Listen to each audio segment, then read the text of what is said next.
So ain't nobody gonna perform for Donald Trump, huh? Which one of you jigaboo gonna be the first one to do it? I'm waiting. I'm gonna roast the out one of you Uncle Tom is for doing it. Which one of you gonna do it first? He performed at the Crypto Ball as part of inauguration weekend for Donald J. Snoop is just really hilarious. Snoop Dogg is funny, He's doing all these things. Snoop Dogg just got a warning. Not from the police, not from another rapper, but from Katt Williams himself. Yes, Katt Williams, the comedian known for speaking his mind without hesitation. And this time, he's calling Snoop out for what he describes as getting political, or as Katt puts it, turning into a political dog. Your career down the road. People might not want to book you in Texas or Arizona or California. Sir. Wouldn't that be fantastic? Let's let that... When Katt delivers a warning, it's never just talk. He doesn't do it for attention. He speaks only when he has something real to say. And according to him, Snoop is stepping into dangerous territory, one where loyalty, power, and honesty rarely align. Let's break it down. Katt Williams has been on a roll lately, criticizing the entertainment world, exposing what he calls hypocrisy in Hollywood, and openly calling out big names like Steve Harvey, Cedric the Entertainer, and D.L. Hewley. No one's been off limits, but this time, the person he mentioned hit differently: Snoop Dogg. And that's because Snoop isn't just another celebrity. He's an icon, a figure who evolved from a gangsta rapper to a global brand. From Death Row Records to daytime television, from the streets to political circles, Snoop's journey has been remarkable. I just want to say this real quick now on the political shit. All you people for the federal government that not getting paid right now, ain't no fucking way in the world y'all can vote for Donald Trump when he come back up again. If y'all do vote for him, y'all some stupid motherfuckers. Snoop's known as a survivor, someone who's seen it all and stayed relevant for decades. But Katt claims that somewhere along that journey, Snoop lost his authenticity. Was inaugurated as the 47th president of the United States of America. Snoop Dogg performed at the Crypto Ball. Now, Snoop Dogg, he got the backlash because people are like, wait, this isn't the same Snoop from 2016 who had so much to say about the artist performance. Katt's message was direct. Snoop Dogg isn't the same person anymore. In his view, Snoop went from standing with the people to standing with those in power. Get your life right. Stop worrying about mine. I'm cool. I'm together. Still a black man. Still 100% black. Katt said Snoop has turned into what he calls a political dog, someone who only speaks up when it's convenient or approved by those in charge. And if you've been paying attention to Snoop over the last few years, it's not hard to see why Katt feels that way. This isn't the same Snoop from Murder Was the Case. This isn't the Snoop who rode with Pac or clashed with death. Row, this isn't the man behind Doggy Dog World. This is the Snoop who now partners with Martha Stewart, appears in commercials for insurance and pet food, and mingles with politicians and corporate figures. To Katt, that's not growth. That's compromise. Of course, Snoop has responded to the backlash he received for performing for a Trump event. One of the things he pointed out was that we always stick together. We're good at tearing each other apart, which is pretty constant. It's pretty consistent when somebody gets into trouble. It takes backlash from the community. It's always a communal thing. It isn't any action they took. It is the fact that we can't stay together, that we can't stick together, that it's us always attacking us. But that flies in the face of the reality of what's happening right now. It is not us who are tearing down affirmative action. It is not us who is tearing down DEI. It is not us who are tearing families apart.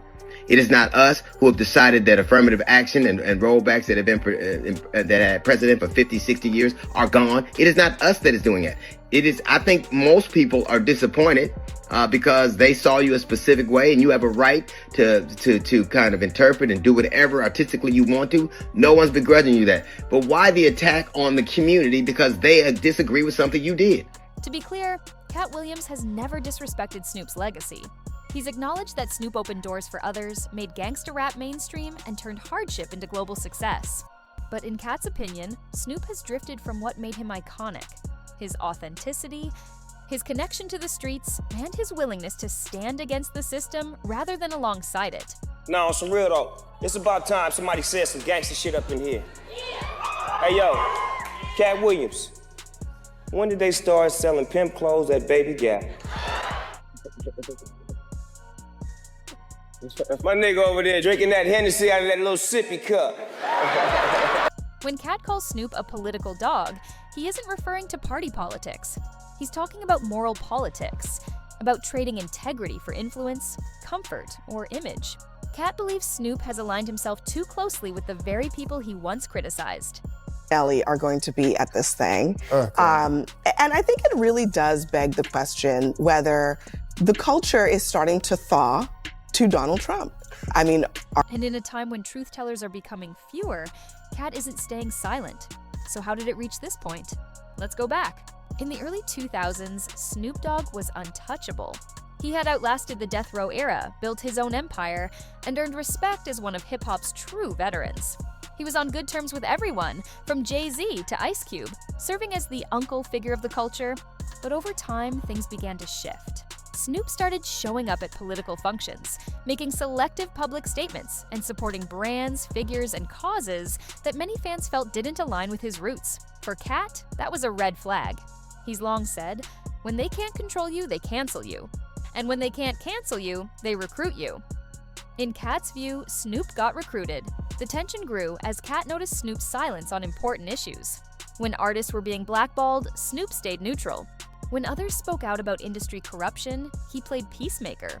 When exploitation was discussed, he remained quiet. Yet, when it came time to celebrate Hollywood, Snoop was front and center. To Katt, that looked like a man protecting his status, not his people. So when he said, "I'm sending Snoop his last warning, stop being a political dog," it wasn't just criticism. It was a statement about integrity. It wasn't just a statement. It was a challenge to someone Katt once admired. Let's break down what he really meant. In Katt's view, there are two kinds of dogs: the street dog, loyal, hungry, and fearless, and the political dog, trained, obedient, and polished. Katt says Snoop used to be the first type, raw, genuine, and unpredictable. But now, he's acting like the second, a man conditioned to protect the system instead of the streets. And to be fair, it's not hard to see why Katt might think that. Snoop appears on television more than in the studio. He's hosting cooking shows instead of community events. He's selling brands instead of spreading messages. There's nothing wrong with success or evolution, but Katt's point is about the type of growth. He's asking, did Snoop grow as a man or just as a brand? Here's the thing, Katt Williams has never been driven by fame. He's never played by Hollywood's rules. He's been arrested, blackballed, mocked, and even banned, but he's always kept speaking his mind. That's why people believe him. He doesn't owe the industry anything. So when someone like Katt calls Snoop out, people listen because Katt's never been afraid to lose. He's only afraid of what happens when truth gets silenced. Now, here's where it goes deeper. There's history between Katt and Snoop. They both came up around the same time, in different lanes, but with similar respect from the streets. Both are West Coast legends. Snoop always showed Katt love publicly. They shared radio spots, interviews, and even stage appearances in the 2000s, but over time, that energy shifted. Katt began noticing Snoop defending the same Hollywood figures he was criticizing. While Katt was calling out names like Steve Harvey, D.L. Hewley, and Cedric the Entertainer, Snoop stayed quiet. Worse, he was still seen taking pictures with those same people, acting like nothing was wrong. That's when Katt drew a line. He said, "You can't claim to be for the people and still shake hands with the puppeteers." That line was directed right at Snoop. And to be honest, this isn't the first time Snoop's been accused of switching sides. Back in his death row days, he was all about the streets. But after Tupac's death, he distanced himself from Suge Knight and aligned with new circles. Later, he joined No Limit, then moved on to corporate deals and Hollywood. He's reinvented himself more than almost any rapper in history, and that's what's kept him relevant. But it's also why some people stopped trusting him. Katt isn't criticizing Snoop's success. He's questioning his integrity. He's saying, "You used to lead us, now you follow them." Snoop hasn't responded publicly to Katt's comments yet, but the internet definitely has. And it's divided. Some say Katt is bitter or jealous, frustrated at those who made it mainstream. They argue Snoop's just evolving like any smart businessman would. But others believe Katt is simply saying what many are afraid to admit, that Snoop's been playing both sides for years, that he preaches realness while living corporate, that he talks loyalty but moves with whoever's paying, and maybe both sides have a point. Because this isn't just about Katt and Snoop, it's about the tension between fame and authenticity. Snoop represents survival, the man who made it out and stayed relevant. Katt represents defiance, the man who refuses to conform. even when it costs him everything. It's two philosophies clashing: play the game or expose it. Right now, Katt believes Snoop's gone too deep into the game to come out clean. The real question is, what exactly is Katt warning him about? When he says last warning, it sounds like something serious. Some fans think Katt's talking about karma, the cost of losing purpose for politics. Others believe he's warning Snoop about what happens when you play both sides, because eventually both turn against you. And some think Katt's just tired of seeing legends he once respected become tools for power. As Katt once put it, the moment you stop speaking for the people stop speaking for you. That's the message Katt's sending to Snoop. That no matter how rich, famous, or iconic you become, if the people who built you up no longer feel your presence, you've already lost something important. And maybe that's why this warning feels so personal, because Katt isn't just talking to Snoop. He's addressing every entertainer who's drifted away from their roots. His message is simple: don't let them change who you are. Because once you lose your authentic voice, the industry has no more use for you. That's the real meaning behind all the noise. Snoop's journey perfectly shows how complex fame can be. He's been everything: a gangster, a cultural icon, a businessman, a comedian, an actor, and a mogul. And he's earned each title. But with every new move, one question keeps resurfacing. Has he become too comfortable? Too refined? Too political? After all, the same Snoop who once said, "Forget the system," is now sitting across from the same system on talk shows. And that's what Katt can't respect. Still, nothing can erase Snoop's impact on the culture. He helped shape West Coast hip-hop from the ground up. He's mentored artists, created opportunities, and given back to his community. He's also one of the few rappers who transitioned smoothly through the years. No major scandals, no breakdowns. But maybe that's part of Katt's issue? In a world built on chaos, calm can look suspicious. And since Katt thrives on disruption, when he sees Snoop's calm demeanor, he doesn't see peace. He sees submission. This might not be the end of the story. Katt isn't the kind to issue quiet warnings. When he says last warning, he means it. And if Snoop responds, even subtly, you can expect Katt to come back even louder. Because for him, this isn't just talk.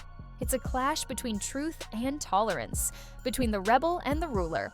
Two legends, both powerful in their own ways, who chose different paths to reach the same spotlight. That's what makes this moment so interesting. Katt stands for the raw, unfiltered voice of the people, bold, outspoken, and unwilling to conform. Snoop represents the dream, the man who made it out and built an empire. Both started from the same struggle. Both changed the game, but in Katt's eyes, only one stayed true to it. So what happens next? Maybe nothing, maybe everything. Because in this industry, silence can say more than words. And if Snoop doesn't respond, it won't necessarily mean peace. It could mean that power is still being protected. This is Buzz and Drama, where we uncover what really happens behind the fame. Hit that like button, subscribe, and share your thoughts below. Do you think Katt's right? Did Snoop lose touch with the culture? Or is Katt just fighting a battle no one can win? Because one thing's certain. When Katt Williams says, "This is your last warning," he always means it. See you in the next one.